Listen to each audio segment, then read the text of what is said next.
देवभूमि में 50 से ज्यादा मुकदमे वाले नामी गैंगस्टर का चैप्टर क्लोज। पुलिस खंगाल रही अब शूटरों की कुंडली।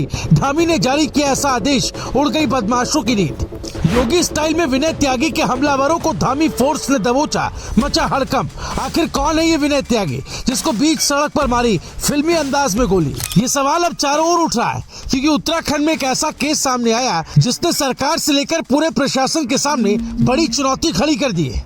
क्योंकि पेशी पर आए गैंगस्टर के साथ न सिर्फ फिल्मी अंदाज में बड़ी वारदात को अंजाम दिया गया, बल्कि लोगों के दिल में ऐसा खौफ भर दिया है कि पुलिस की कार्यशैली पर भी सवाल उठ रहे हैं। सिर्फ यही नहीं, खबर तो ये भी है कि धामी सरकार ने अब योगी स्टाइल में बदमाशों को सबक सिखाने की पूरी प्लानिंग तैयार कर ली है, जिसका असर भी जमीन पर देखने को मिला है। लेकिन सवाल है कि आखिर कौन है ये विनय त्यागी जिसको पेशी के दौरान गोली मारी गई, जिसने एक छत्र करीब 20 से ज्यादा सालों तक अपना सिक्का जमाया? कैसे ये बदमाश अपनी पकड़ को मजबूत करता गया?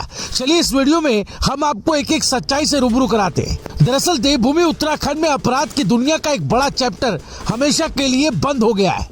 50 से ज्यादा मुकदमों वाला नामी गैंगस्टर विनय त्यागी अब इतिहास बन चुका है। जिस अंदाज में दिन दहाड़े पुलिस अभिरक्षा में उस पर गोलियां चली, उसके बाद धामी सरकार फुल एक्शन मोड में नजर आई। खुद सीएम धामी ने अधिकारियों से बात की और योगी स्टाइल में साफ संदेश दिया कि अपराध होगा तो जवाब तुरंत मिलेगा। नतीजा ये हुआ कि शूटरों की गिरफ्तारी के बाद पूरे बदमाश नेटवर्क में हड़कंप मच गया है। देवभूमि में अपराधियों की नींद उड़ गई है। उत्तराखंड में ये कोई साधारण कार्रवाई नहीं है, बल्कि साफ संकेत है कि अब यहाँ भी अपराधियों के लिए कोई नरमी नहीं बरती जाएगी। जिस तरह यूपी में योगी सरकार अपराधियों पर बिना वक्त गवाए कार्रवाई करती है, उसी स्टाइल में धामी सरकार ने भी मोर्चा संभाल लिया है। पुलिस दिन रात एक्टिव मोड में है और खबर ये भी है कि अगर इस वारदात में किसी और की संलिप्तता सामने आती है तो उसे भी बख्शा नहीं जाएगा। अब कहानी उस नाम की जिसे लेकर पश्चिमी उत्तर प्रदेश से लेकर उत्तराखंड तक खौफ था।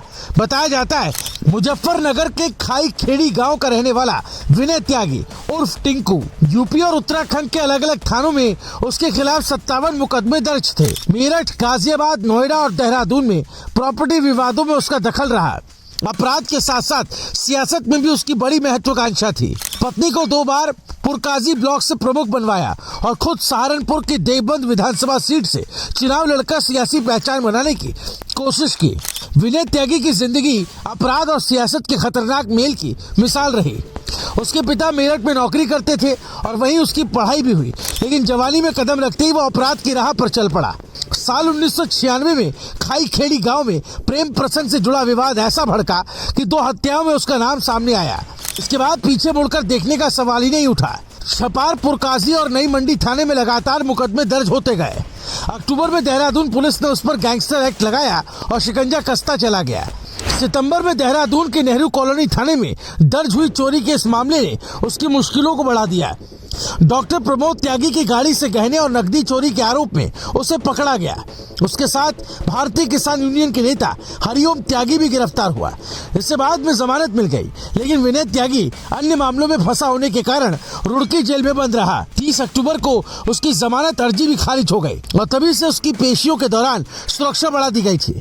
फिर आया वो दिन जिसने पूरे सिस्टम को हिला दिया। रुड़की कारागार से एसडीएम कोर्ट में पेशी पर ले जाते वक्त लक्सर फ्लाईओवर पर नकाबपोश बदमाशों ने पुलिस वाहन पर अंधाधुंध फायरिंग कर दी।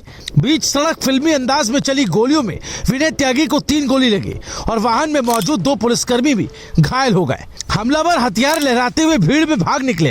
विनय को अस्पताल ले जाया गया, जहां कई दिन इलाज के बाद उसकी मौत हो गई। हालांकि धामी सरकार योगी स्टाइल में बिना देरी किए पुलिस ने जंगलों से शूटरों को दबोच लिया। खानपुर थाना क्षेत्र के जंगल में कॉम्बिंग के दौरान सनी यादव उर्फ शेरा और उसका साथी अजय गिरफ्तार कर लिए गए। पूछताछ में खुलासा हुआ कि पैसों के लेन देन के विवाद में इस हत्याकांड की साजिश रची गई थी। फिलहाल धामी सरकार के एक्शन से बदमाशों के दिलों में खौफ भर चुका है और यह एक्शन अभी रुकने वाला नहीं है। मेरी रिपोर्ट रायशुमारी।